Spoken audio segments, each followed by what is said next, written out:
There's three traps you want to avoid at all costs as a real estate agent. We're going to talk about those today. Stay tuned. This episode of Keeping It Real is brought to you by Real Geeks. How many homes are you going to sell this year? Do you have the right tools? Is your website turning soft leads into interested buyers? Are you spending money on leads that aren't converting? Well, Real Geeks is your solution. Find out why agents across the country choose Real Geeks as their technology partner. Real Geeks was created by an agent for agents. They pride themselves on delivering a sales and marketing solution so that you can easily generate more business. Their agent websites are fast and built for lead conversion with a smooth search experience for your visitors. Real Geeks also includes an easy-to-use agent CRM. So once a lead signs up on your website, you can track their interest and have great follow-up conversations. Real Geeks is loaded with a ton of marketing tools to nurture your leads and increase brand awareness. Visit realgeeks.com/keepingitrealpod and find out why realtors come to Real Geeks to generate more business. Again, visit realgeeks.com/keepingitrealpod. And now, onto our show. Today's episode is brought to you by Corded.io. Are you looking for agents to join your brokerage or team? Now, as a real estate recruiter, I can tell you the answer is always yes. But most agents aren't looking to move right now. So how do you know who to contact? Well, what if I were to tell you there's a recruiting and retention tool powered by artificial intelligence that shows you exactly which agents in your local market are looking to leave their brokerage right now and which agents at your own firm are also looking to leave you? Now, I've been recruiting realtors for 15 years and I've hired over 2,000 agents. I can tell you with no exaggeration, this is the tool I've been waiting for. Corded's AI looks for trends across dozens of variables for each agent in your market and shows you which agents they believe are likely to move. Not only does it do that, but Corded's AI went and visited my recruiting website and read everything I offer. So now when I'm recruiting, Corded's AI tells me exactly what to say based on that agent's needs and what my brokerage can offer. It even writes emails for me. I've never seen anything like it, and I use it every single day.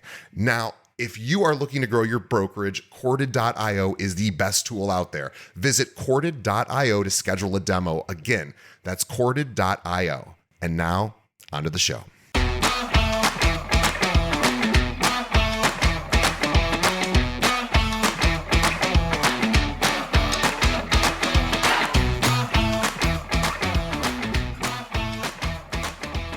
Hello and welcome to another episode of Keeping It Real, the largest podcast made by real estate agents and for real estate agents. My name is DJ Paris. I am your guide and host through the show. And in just a moment, we're going to be speaking with top producer Shawn Kunkler. Before we get to Shawn, and by the way, this episode is amazing because not only is Shawn a top producing agent, he is also a student of top producers in the business. It's how he learned how to become a great agent and learn from him as he learned from others. It's so great. I can't wait for you guys to hear it. Before we get to that, as a reminder, as always, please tell a friend about this show. That's how you help us grow and help us continue to do all of these episodes. We appreciate it. Leave us a review. Let us know what you think of the show and support our sponsors. They are so wonderful and help keep this whole machine running. All right, guys, let's get to it. My conversation with Shawn Kunkler.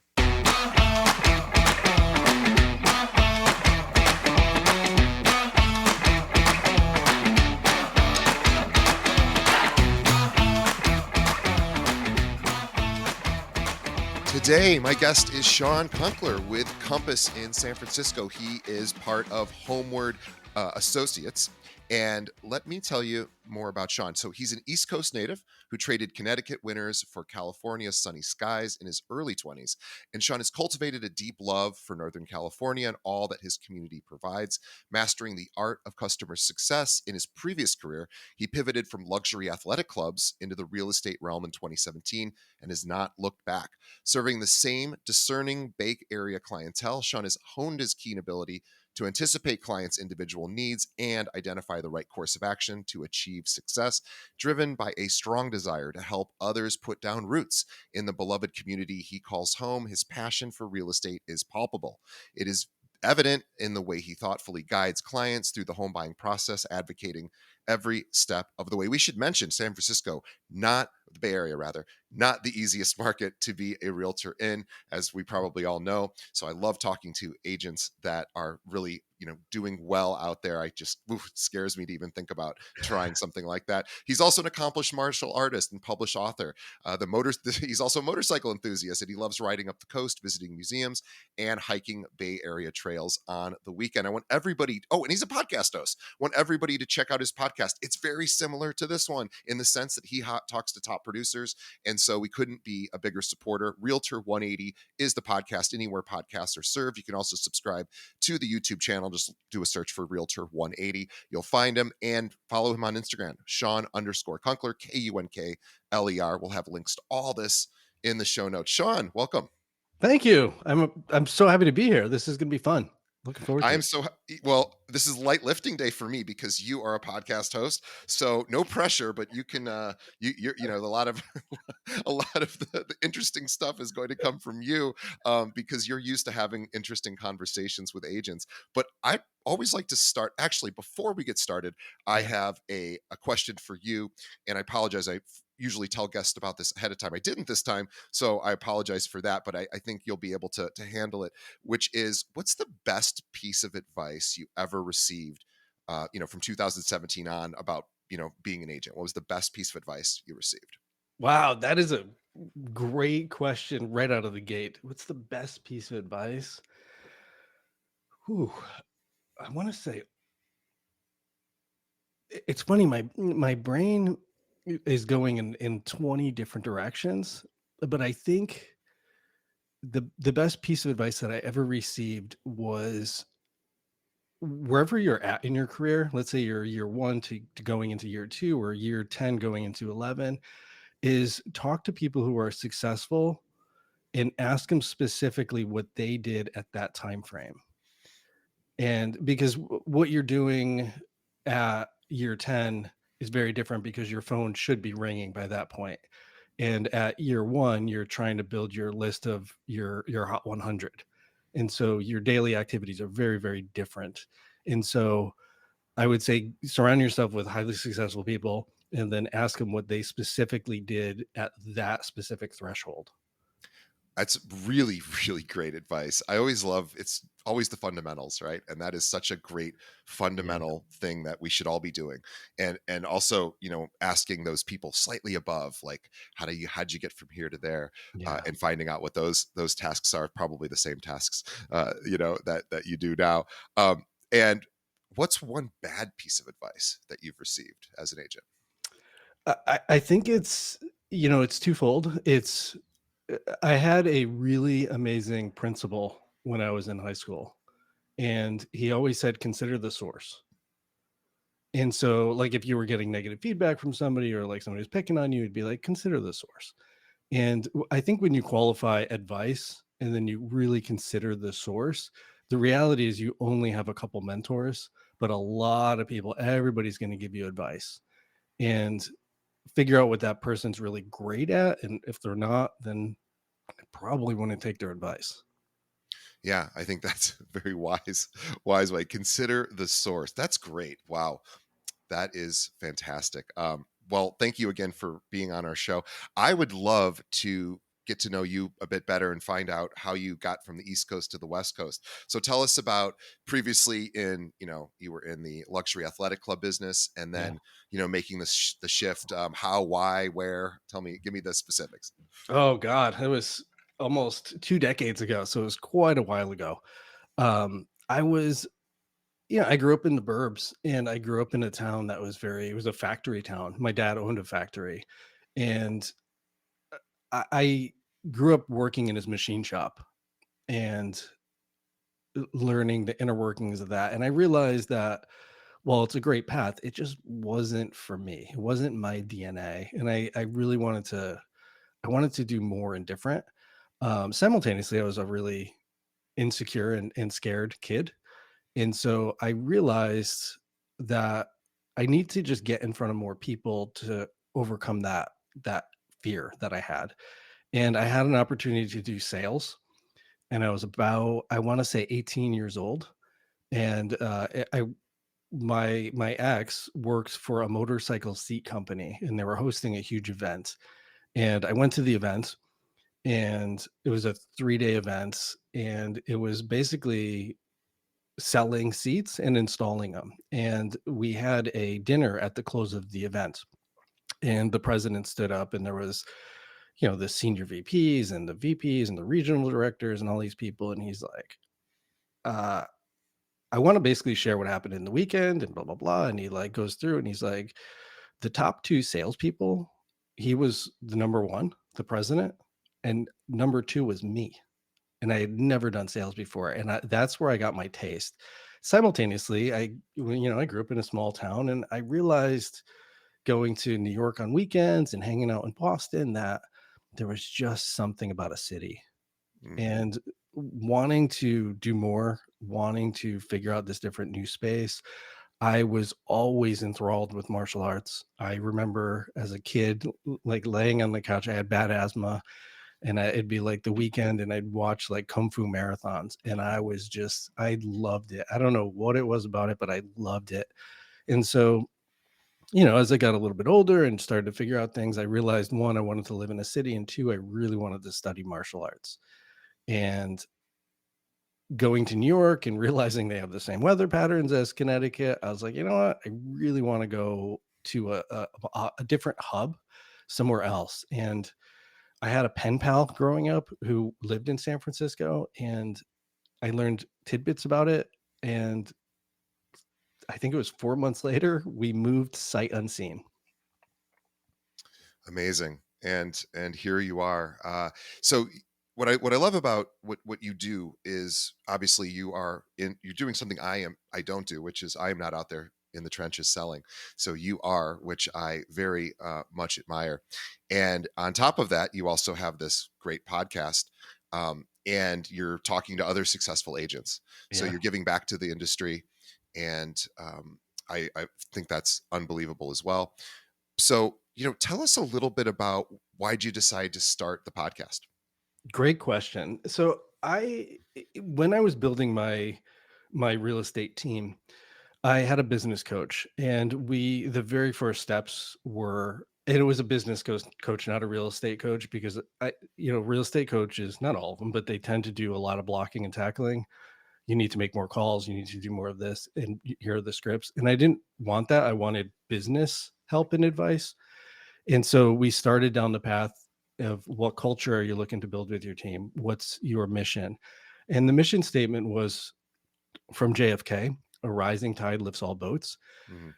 And that, the spirit of that carried over into the podcast of, I really wanted to spend time with top performers and learn firsthand what they're doing. And with that, how can I do that and do what I enjoy, which is learning and talking to really amazing people, and simultaneously lift the bar for the industry? And it just kind of, it evolved, and it evolved out of my curiosity and my passions, if you will. Yeah, it's amazing. It's not easy to start a podcast, and It I is not. do no, and I've been there, and I've continue to be there, and I know just how challenging it is. And I also know how much fun it is to talk to top producers and find out what they're doing and sort Yeah. of share their success with others. And I know that you've got 100 hours of interviews under your belt, which is again an amazing accomplishment. I Thank don't you. even I never have counted the number of hours I've done, but I imagine if I would have thought when I got to 100, whenever that was, that would have been a nice thing to celebrate. So I appreciate you acknowledging that. I'm sort of the person that never quite knows how many episodes he's done or what our numbers are at, but I do love talking to top producers, and it's something that if I were an agent, or well, I technically am, but I don't practice. If I were a practicing Yeah. agent, then I think I would still continue to do this because it is so exciting to hear top agents, and just sort of by sheer immersion, being around people that are doing these things, the fundamentals get repeated, the sort of special techniques get Yeah. repeated. There isn't typically a lot, and I'm curious to get your perspective of, hey, I've got this secret sort of strategy that most people don't know. Occasionally I do hear that, and that's fun. for the Mm, most part, it's I just practice the fundamentals over and over and over again. And I work, diligently to make sure that I treat this thing like a business and I structure my day and, all of the things that agents will tell us. yeah. And yet it seems so hard for so many agents to do that. And so I think, just being a producing agent yourself, this is probably just great reminders of every single time you talk to a top producer, like, oh yeah, this is what I'm doing as well. I completely agree. Yeah, I think there's a great quote, and I want to say it's Socrates, and it's learning is remembering. And more often than not, we know how to be healthy. We know how to have a healthy business. We know how to do budgets and things like that. We just stop doing it. We get distracted in our days and our lives, and we don't do it, or we just, it's, what's one little piece of cake? And then you do that one little piece of cake more and more, and suddenly you're in a different place. And so, yeah, I think the podcast is the experience I've had. It's twofold. It's the reminder to keep doing this thing, and then I'm always looking for that one nugget. What's that one thing that I can not change in my business, but improve what we're doing by 1%. Yeah. And if I can improve it just 1% every day, that's a radical change at the end of the year, end of 2 years, at the end of 10 years. It's a completely different direction that you're traveling in. Yeah, it's that metaphor of well, it's not even a metaphor. It's what pilots do, right? If they're off by even half a Exactly. degree, pretty soon it's not even close to where they're where you want to land. So Exactly. there's this self-correcting mechanism of always sort of staying on the path, which is Yep. doing all of those, sort of habits, for lack of a better term, these habits that we want to cultivate that ultimately continue to reinforce, us progressing down that path. And it's hard because the most brokerages don't have a structure in place because, well, you're not an employee at most brokerages, so you Correct. are kind of left to your own devices. You can't really be, told to do a certain number of hours or a certain number of activities other than compliance. And it can be very isolating, I think, to be a realtor. It can be tricky. Many agents aren't working in offices these days, so it feels even maybe more singular and individual. Yep. And it's, look, we are not always able to do everything ourselves, and I think this idea of community is so important. And I love that you're creating that with your podcast. I've certainly felt that we've built some version of that here. And but I want to talk about you practicing, because moving Yeah. out to San Francisco, again, one of the toughest markets, if not maybe the number one or number two toughest markets, to not only purchase real estate but to be a real estate agent, because of course the price points are so high. It's such an Yeah. attractive occupation if you can get land those deals, because obviously there's a lot of revenue there. And yet it seems to me to be, gosh, I don't know how anyone gets business with so many agents. And I've talked to a lot of San Francisco agents, and obviously they figure it out. So I'd love to hear from you about how you made that transition and how you started growing that your own business. Yeah, it's a spicy market. That's for sure. To give context, San Francisco is only 7 by 7 miles. Yeah. And so the footprint of San Francisco is smaller than Disney's parking lot. Mind blowing, right? That's And amazing. within that, there's about roughly 6,000 practicing agents. And so, to your point, the competition is fierce and the price points are high. The price points, the opening price point is luxury in most other markets Yeah. for a two-bedroom condo. And so it's tricky. But similar to the podcast is I figured out if you hang out with with successful people, virtue of osmosis, it rubs off. And then simultaneously, if you hang out where successful buyers and sellers are, those conversations are naturally going to come up. Um, I had a teacher in school who always would joke and say, "You don't go elephant hunting in a bar, right? Right. You have to go to where the elephants are." Yeah. Is really what it comes down to. And so I very early on I realized I took the city and I kind of broke it up and figured out what section of the city do I want to really cut my teeth in, and then twofold: what brokerage was doing the most transactions in that area, and then who were those top agents doing it. And then I hung around those agents. I would go to their open houses and just introduce myself and say hi and talk to them. And eventually I won the trust of a very prolific agent who didn't have a team. And I was given the amazing opportunity to host one of her open houses. And Yeah. it was on the north side of the city. It was a $2.5 million property. And I would show up 20 minutes early, and I would put like six of my signs out, and I would text her when I got there early. I would bring a broom and I would sweep the street in front. I would clean up the house. I would let her know if anything was off or needed refilling, and I would just take care of it. And I would let her know that I'm taking care of it. And through that, she not only gave me a ton of those open houses, but then it parlayed into other open houses.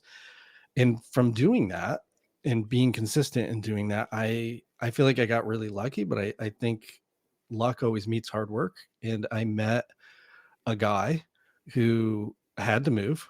He was on a very tight time crunch. He had cash, and my first transaction in the city was for 2.6. Wow. And I was like blown away. Another couple who I met at that property, I got them into contract a couple months later for 1.8. And my business transformed literally overnight, but it didn't. It started with me choosing the right brokerage, and then choosing to be around the right people, and then going and not just doing a good job at these open houses, but doing such a noteworthy job for that agent to make that agent look so good in front of Yeah. their client. I would send her these reports that were a page long with bullet points of what time I arrived, what time I left, what the weather was like, who were the parties who came through, who was their agent. I would hyperlink the agent's webpage and I'd put their phone number in there. I made it so darn easy for her that she couldn't say no when I said, "Hey, do you have any other open house opportunities?" And Sure. eventually she said, "Here's the spreadsheet of all my properties. All the dates are in there. Put your name under any ones you want to host." And that's how it just snowballed for me at just a really quick clip. I wish all of our audience to really, really go back and listen to Sean tell that story over and over and over again, because it is the story that I have heard over and over again doing this podcast. I cannot tell you, you probably have heard it as well, is this beg, plead, and earn a top producer, or any producer really, saying, Yeah. I want to do this. I want to do open houses, and what do I need to do to earn that trust? And like you Yeah. said, make it really easy for them to want you back. And boy, they're getting reports. I mean, who sends reports? Almost nobody probably. To the other listing agent, and yet, yeah, I'd see, boy, what an amazing opportunity for you. And for everyone thinking open houses don't work, they work if They you were. if you know what you're doing. And if you're, well, anyway, we know they work. So wow, what a wonderful message for the audience.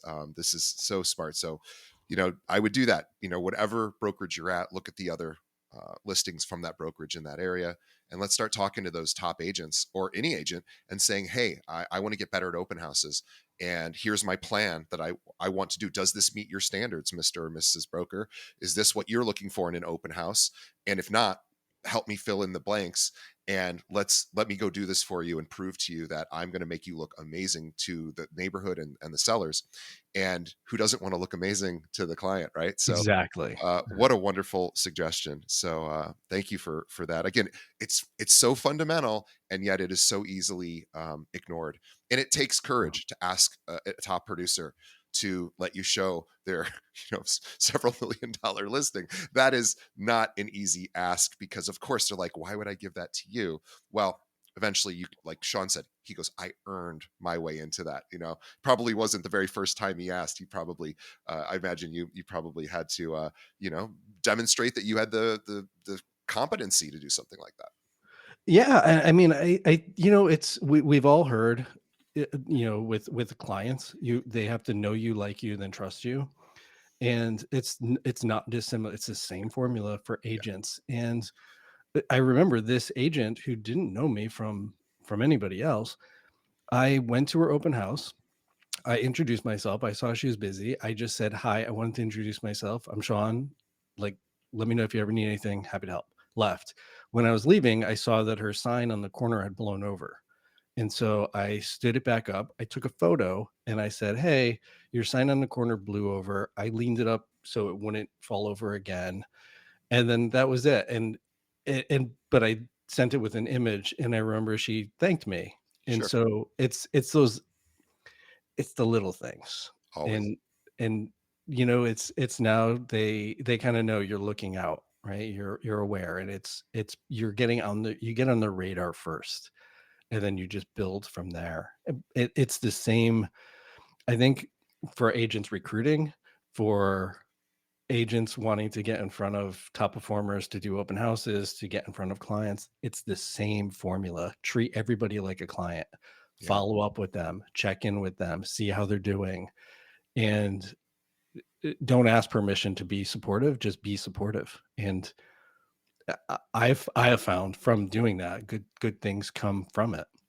And just I think simultaneously, do things without expectation. Just do good work. Just yeah. do really good work out there. Good work usually ends up winning because there's not an abundance of good work in most industries and most professions and even within sometimes most offices. Yeah. So I think this idea of elevating 1%, making a 1%'s doable. We can do 1%. I can get better at my listing presentation 1%, or my open house, or my customer care calls, or whatever. Yeah. We can do 100%. That's hard. 1%, we can do that. And then sure enough, after after a few months, you are at 100% probably, even though technically you're just making these incremental changes. But all of a sudden big things start shifting. So I want to chat with you because you've talked to so many top agents, and I know you have sort of these three items of that you find, or strategies, or techniques that agents are using, really successful ones. So I'd, Yeah. I'd love for you to share that with our audience. Yeah, it's interesting. It's kind of, everything is very yin and yang, push and pull. And simultaneously, if you do the right things, you tend to stop doing the wrong things, right? If you want to start eating healthier and your caloric intake is all healthy food, it leaves less room for unhealthy food, right? And if you allocate time to work out, you have then less time to sit around on the couch eating ice cream. And so a business is not dissimilar. So if you just tend to stop doing the things that don't work and do more of the things that work, you success will come from it. And so the three are more or less the what you shouldn't be doing, but baked in that is what you should be doing. And so I call them the tourist, the racehorse, and the ping pong. Let's And dive in. I love it. and I did it in this way because the way our brains work is we remember stories, and they're easier to remember. And so if you just visualize a racehorse and a ping pong and a tourist, these things will make sense. And so the tourist, years and years ago, I worked at the Kung Fu school and I was running the schools, the Federation headquarters, and I was under a lot of stress and pressure. And I'm trying to run a business, and I would have instructors call out all the time. And so I'm running a business and I'm teaching 16 classes a week and burning out. And I burnt out is really what happened. And I wound up calling a friend and we were talking, and he just sold his business and had obviously some good proceeds. And he's like, "Dude, we should just take a trip." And I was like, "That sounds like a great idea." And so I submitted my resignation and we booked a trip to Italy for a month, and we landed in Milan. And the best part was we had a flight in and we had a flight out, and we had 1 month and we had zero place to be. And so we would literally get up in the morning, look at a map, and go, okay, we can go here. And if we're gonna flip a coin, if it lands on heads, we'll go here. And if we flip a tails, it will go here. And we would literally flip a coin to figure out where to go. Fun fact: there's a Villa Kunkler up near Venice. I didn't get to go see it, but it's on my to-do list. And so we had this meandering adventure of just literally flipping a coin of what to do every day. And so the spirit of that and how that relates to business is, if you have no plan, that is your plan. And thus the agents who don't have a plan, they tend to just wake up in the morning, flip a coin, and whatever it lands on, they tend to do. And so they don't do anything with a plan. And the agents who are succeeding on a very high level, they have a very clear plan. They know where they're going and they know the strategies to get them there. And so my advice would be to not be the tourist, is Yeah. really what it summarizes down to, and have a business plan. And more importantly, I have found from working with agents who I've recruited to the team, is have a one-page business plan. If you can't get it down distilled into one page, you are never ever ever going to execute on it. But more importantly, you have to revisit it. You have to sit with it every Monday and look at it and figure out, last week, did I do the tasks to move towards this plan?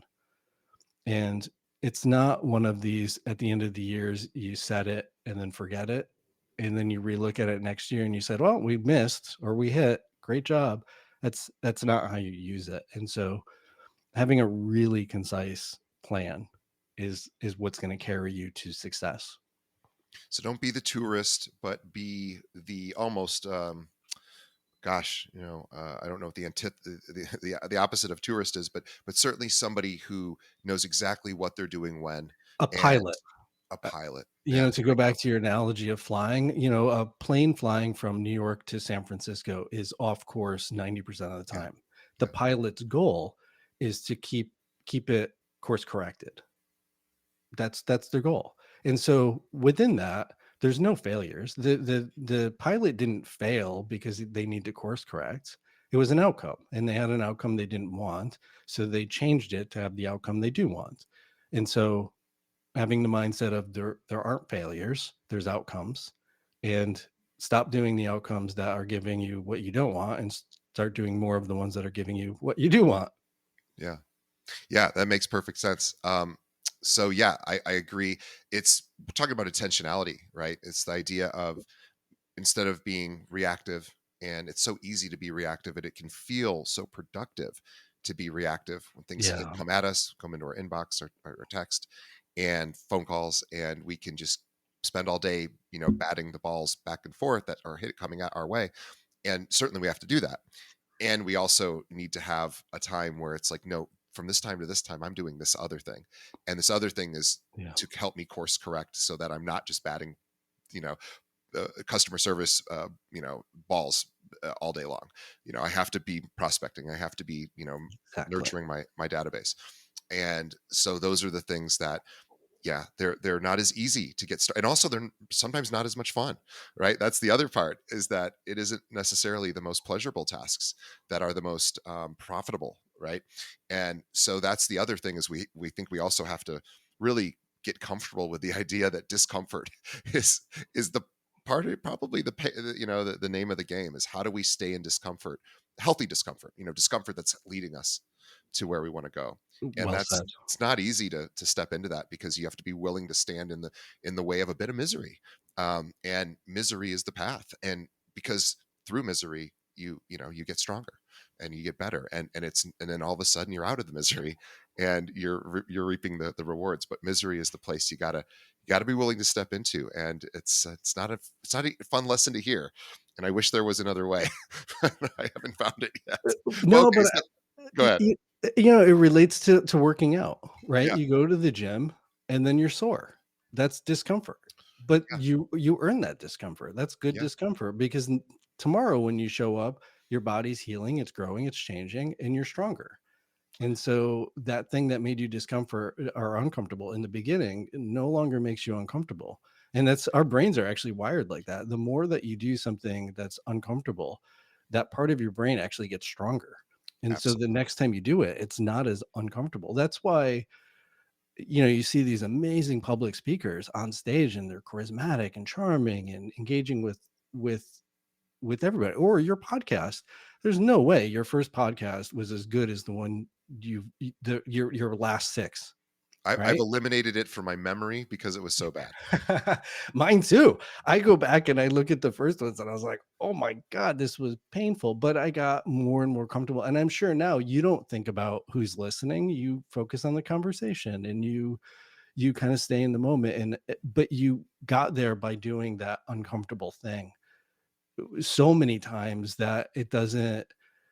I'm sure you don't get jitters anymore. You don't get the butterflies. You're like, all right, I know what to do. Let's go. Like this is amazing. This is gonna be fun.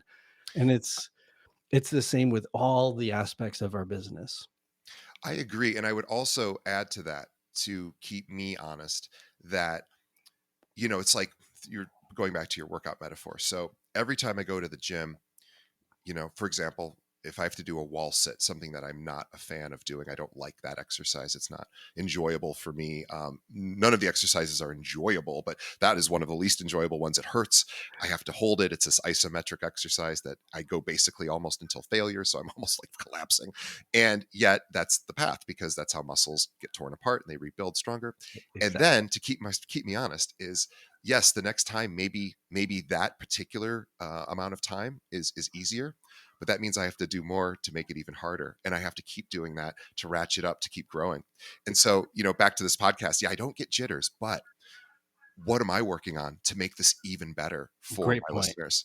And the truth is that, yeah, I could kind of phone it in because I've done it long enough. And I'm sure there's times where I have, if I'm being perfectly honest. Yeah. And I don't want to do that, and I want to keep growing. So it's always this consistent, return to discomfort that, again, I wish it wasn't that way. I wish we Yeah. just didn't have to, but it seems to be rewarded.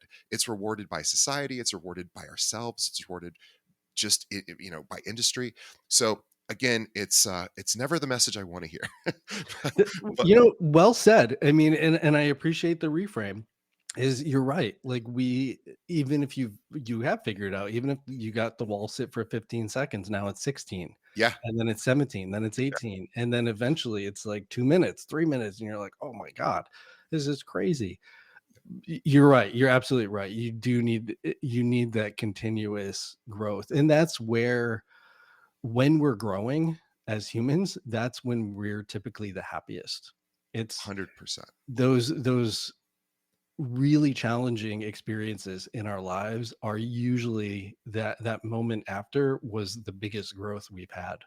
Yeah, I totally agree, and I just thought came to me that I wanted to toss in, which is, while I'm doing, for example, the wall sit, and it's that higher level that I did from the previous day doing it, or the previous time. I have to be, I said this to my trainer a year or two ago. I said, "Oh, I'm never going to feel strong when I'm working out." And she goes, "That is correct. No matter how strong you actually are, you will never feel strong working out if you work out the right way." And Yeah. so it's kind of that willingness to be like, "Oh, I'm always going to feel like there's another level to achieve." Yeah. And that to me is how really successful agents do it. It's not that they're down on themselves or they think they're worthless, or that I don't think is a good idea. I think shame really shuts us down. But Yeah. if we can say, "Hey, here's where I'm at, here's where I want to be, and I'm always going to strive to get just a little bit, 1%, that 1% better," I think is such a good message. I'm so glad you shared that, because that's something we can jump onto, but we have to be willing to go, what's the discomfort that Yeah. 1% is going to entail, and I'm going to have to sit with it. But it I'm gonna have pride at the end of that. I'm Mhm. going to also probably have results, and it's going to just, continue to further my growth. Okay, tell us about the ping pong. I'd love to hear. So we talked about tourist and being the pilot as opposed to the tourist. Tell us about ping pong. The ping pong is this is a pattern that I've seen with agents who kind of started to figure it out, and I've done it myself in my career.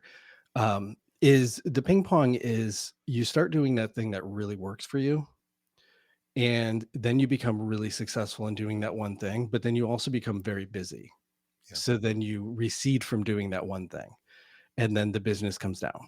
And then you're like, shoot, shoot, shoot. I don't have any sales. I don't have a pipeline. So then you go back to doing that one thing, or you try something new, and then that thing doesn't work. So then you try something else and that doesn't work. And then you go back to the thing that works and you're like, wow, this really works. You do that thing a ton of times. Now you're again busy and successful and you stop doing that thing. And so your business ricochets from having abundance to scarcity and back and forth and back and forth. And that really genuinely relates to systems and processes. And no one wants to talk about it because it's not sexy, but they don't have the system and the process of consistently doing that thing to gain new contacts and then having the system to follow up. What's the actual workflow after that? And then again, going out and doing that activity again, say the open houses, and then collecting those names. I can't even tell you how many agents are amazing. I'll use open houses as an example. They're amazing at collecting the names, and then they're like, well, the person didn't respond, so Yeah. they're tire kickers or looky loos or whatever they are.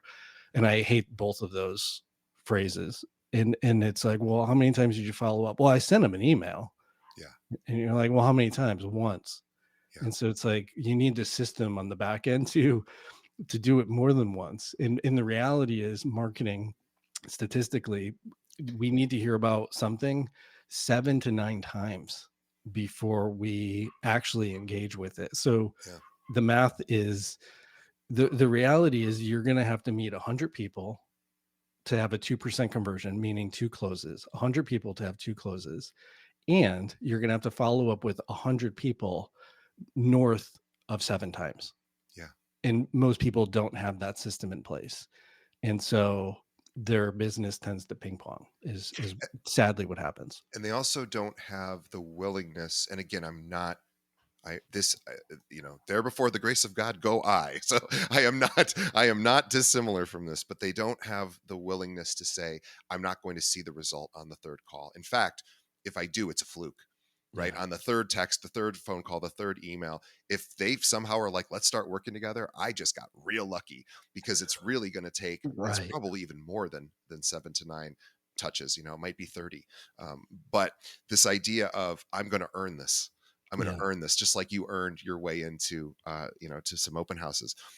You have to earn it, and sometimes you get lucky, and those are the ones that probably hurt people the most because they're so, Exactly. yeah, they're so The fun. easy win. The easy Yeah, win. And you're like, "Oh, this is easy. I only need to do it one time." But, to go back to the whole gym is how many times have you or how many people in the world have gone into a gym one time, had an amazing workout, and they look in the mirror and like, "Wow, I'm fit for life." yeah, yeah, Never happens. You have yeah, to go back. But not only go back, you have to go back consistently over time. And just because you get on the scale and it's the same number, that doesn't mean that your body's not doing a recomposition, yeah, meaning your body fat is going down, but your muscle is going up. And so the scale is exactly the same. And so just because you don't see the difference based on what you're measuring, it doesn't mean you're not getting the results. And I think that's, you have that one easy hit. You get that you meet that client at the open house and they write the offer on that property. Then you get lazy. You don't build the muscle. And so the muscle really is developed through the practice of the follow-up. And it's not a pass fail. Just because they didn't respond, that doesn't mean you failed. You're just practicing your follow-up. And then within the practice different follow-ups. And never open an email. This is like the bane of my existence. Never open an email with I'm just following up. I hate that yeah, because you're fishing. Instead, listen to whatever the conversation was and then don't say I'm following up, but follow up with a piece of information that is then valuable yeah, to what they're wanting or needing. If you met them at a 3 bedroom and it wasn't a good fit for them, hey, can you imagine yourself living here? No, you know what? We really need a second bath. And you were able to collect their email.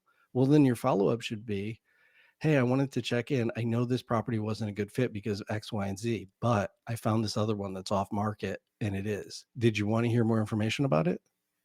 yeah. It's great. It's this. I was thinking about you. Here's something that you might want, and letting that be the guiding star versus, hey, Exactly. I have to check this. This is my fourth email, so I have to just keep bugging you until eventually you break down and go, okay, let's talk. And maybe that works. I don't know. I don't suspect it works very well. I think this providing value, and going back to, you're talking about ping pong versus systems or versus habits. I might even say habits, because Sure. habits are like, okay, I got the the easy win, and now I got to go back and make all my dials, and I have to go continue to do my customer service, and I have to it's just consistently running the same playbook, and making Yeah. adjustments when necessary, of course. But just I talked to a top producer just last week, and I said, what do you, just out of curiosity, what are you doing right after this? Because I always love to hear what top producers do during the day. She goes, oh, I have to make like an hour and a half of phone calls. And I said, oh, okay, like what kind? She goes, oh, they're my prospecting calls. I do it every single day. She's been in 20 L- years in the business. Love And it.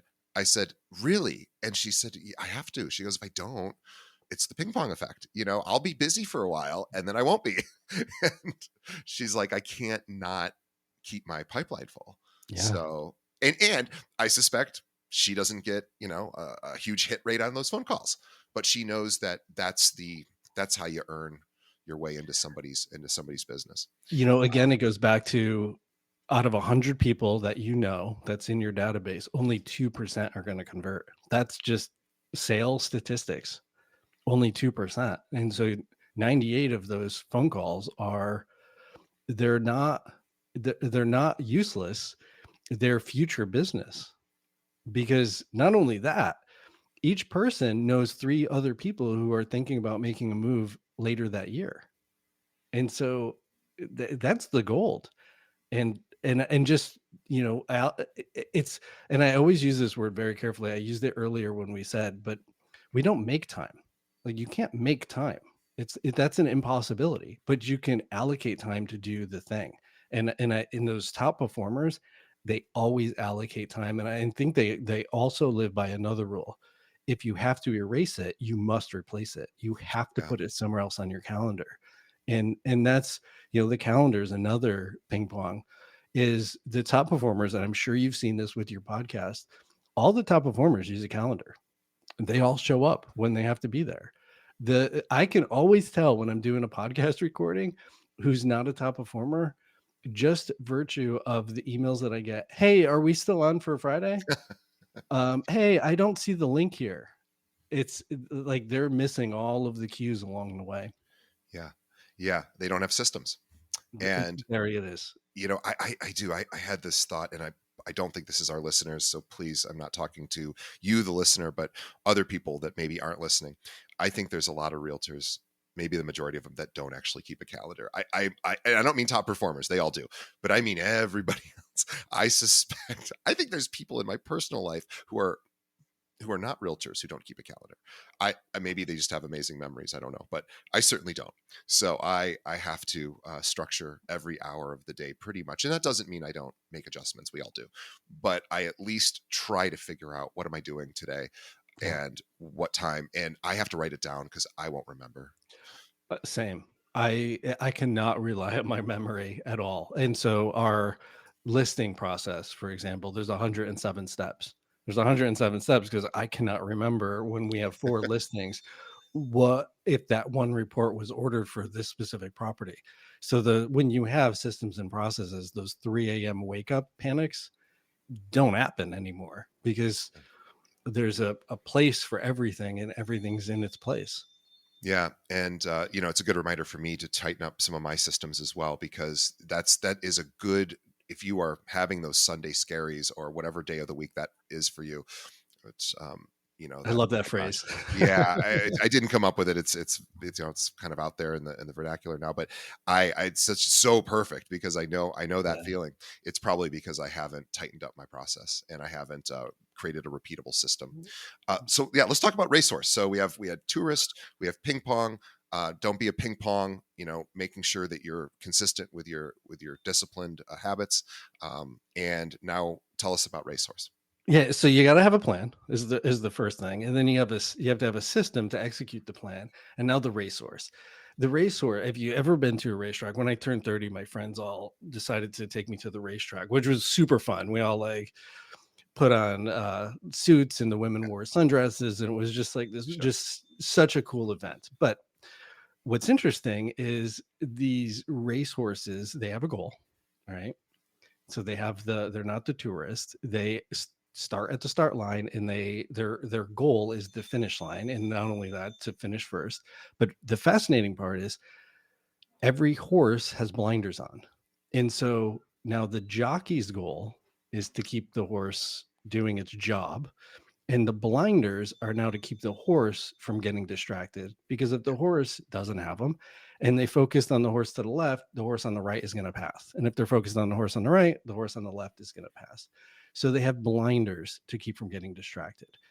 And so then they can only focus on that one goal. And I feel that because we have the autonomy to do whatever we want with our day, we don't put blinders on ourselves. We don't have the discipline, and we tend to just get distracted. We sit in these meetings and we hear, you know, Joan over here is doing X, Y, and Z. And you're like, I should be doing that. And then so you introduce more ping pongs.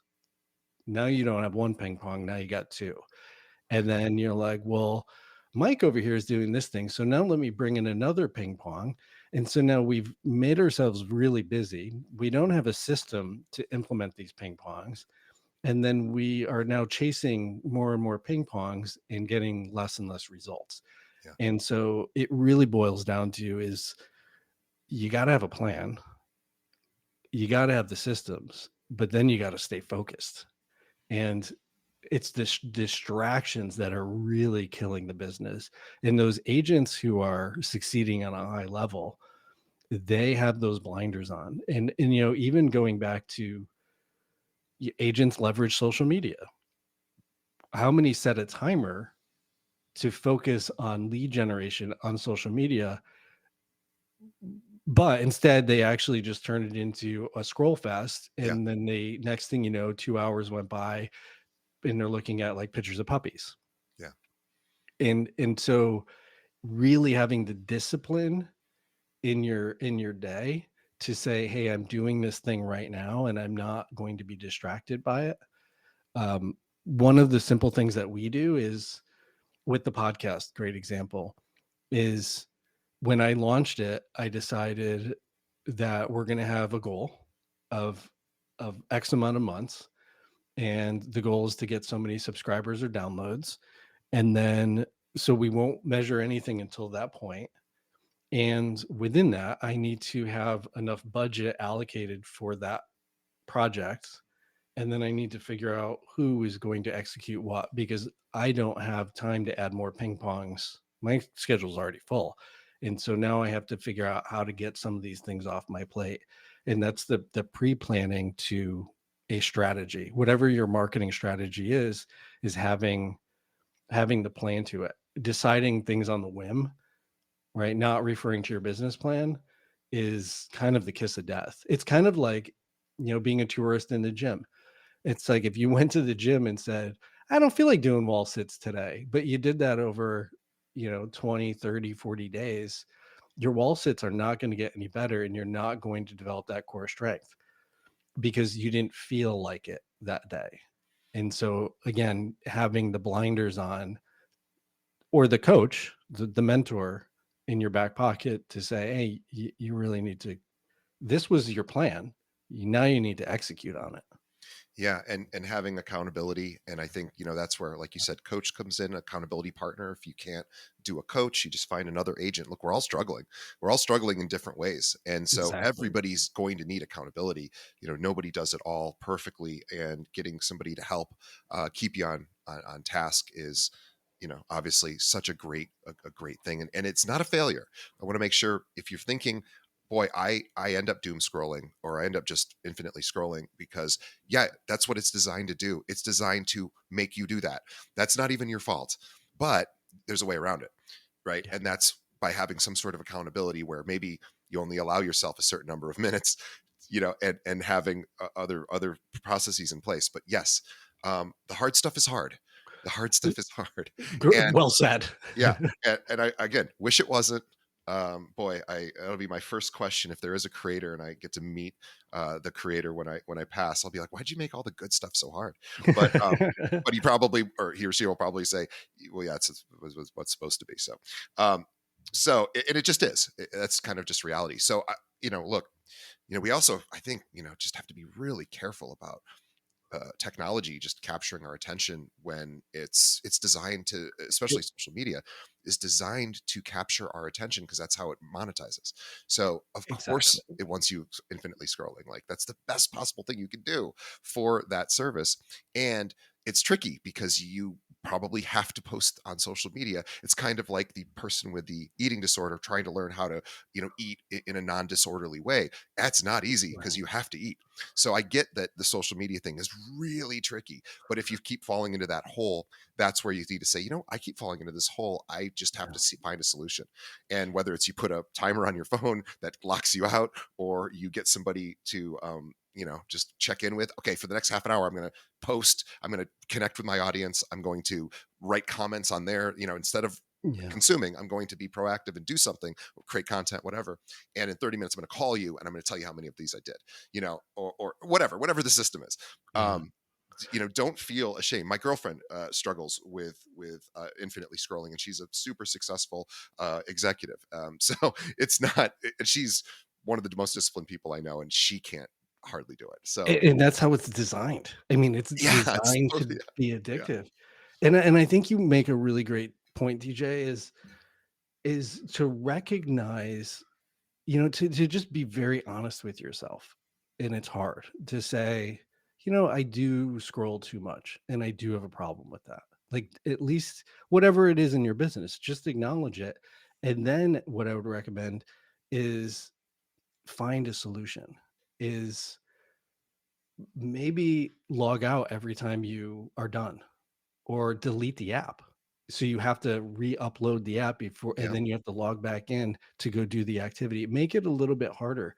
A really subtle trick for those watching this podcast is my phone is black and white because the colors make it more attractive to our ah, dopamine receptors. So if your phone is black and white, it loses the red numbers that jump up on all the yeah, apps. It doesn't have the same appeal to our brain, and smart, so the satisfying part of it goes away.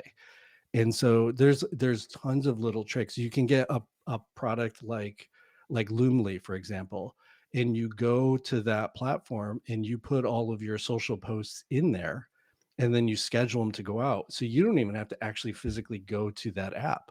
yeah, And then as a treat, this is where, the Pavlovian philosophy or strategy comes into play is, listen, I'm going to sit down for 30 minutes and make past client calls. I'm just going to say, hey, I was thinking about you and wanted to say hi. At yeah, the end of 30 minutes, reward yourself, set a timer for 10 minutes and doom scroll. yeah, Create it as, pain and pleasure. Create a reward for doing the thing. Or, let's go back to working out. It was I use that because it's easy for me because I did it for the bulk of my life. yeah, But if you're eating very disciplined for 7 days a week, months on end, you get really it gets really challenging. But sure, if you have a cheat day, yeah. like Or even Sunday, just a cheat meal. just a cheat meal. If a cheat day, if you you fall completely on a cheat day and it just really hurts you the next, then make it a cheat meal or two cheat meals or E whatever. Yeah. exactly, and but you then give yourself the reward, or like, "Hey, like, I've been eating really disciplined all week, my friend's birthday is this weekend, I'm gonna have french fries and beer." That just sounds amazing, and now it's a reward for the hard work, and so it's just creating these, it's stepping back and looking like, what area do I wanna improve? How can I improve it? And then how do you change it? Or maybe you don't like making phone calls. Maybe that's not your thing, but maybe you have a really nice hot tub and you have a cell phone. So, you know what? I'm going to go put on some cool music. I'm going to go hop in the hot tub. I'm going to fire it up. It's a cheat day. I'm going to pour a glass of wine. And you know what? Then I'm going to make my calls. Yeah. What a great experience. Like, Absolutely. what are you doing? You know what? I was relaxing in my hot tub and I was just thinking about my past year, and I was thinking about how I helped you buy that home or sell it, and I just wanted to say hi and how grateful I am for the Yes. opportunity to work with you. Yes. And it's like you've changed the whole landscape of what that looks like. I have a home gym, and one of the ways I keep myself engaged is every once in a while, I'll be like, oh, I really, really have to have this new piece of equipment. Okay, what's my goal? All right, I'm going to structure some sort of silly little goal for myself. And when I reach that goal, I'm going to get that product. I'm going to get that thing. And now I have like this new fun thing to play with. And so I think not making the word discipline a dirty thing, but make it like this happy, engaging thing that has associated rewards with it. Yeah, I love that. Change the environment of where you're performing the unpleasant act and try to make it as pleasant as possible. It's certainly, it's hard to feel depressed if you throw your shoulders back and you look up and or even Yeah. easier, it's hard to be depressed. Well, that's pretty easy, but it's hard to be depressed if you're feeling grateful about something. And so you go, well, I'm feeling depressed. I'm not grateful. Okay, well, if you were grateful about something, what might that be? You certainly have something in Yeah. your life to be grateful about. Okay, that. Okay, now come up with another thing and another thing and another thing. Yeah. Now go do the task. Yeah, now go It, do the task that's really hard. exactly. And Yeah. sometimes start simple. Mhm. Like hey, I'm grateful because I'm on this side of the dirt. Yeah. Like, let's start there. I'm grateful that I can take a deep breath. And Yeah. then you just you build on, I'm thankful that I have a beautiful, safe home environment. I'm thankful that I have food in my refrigerator. It's just start really simple and then build from there.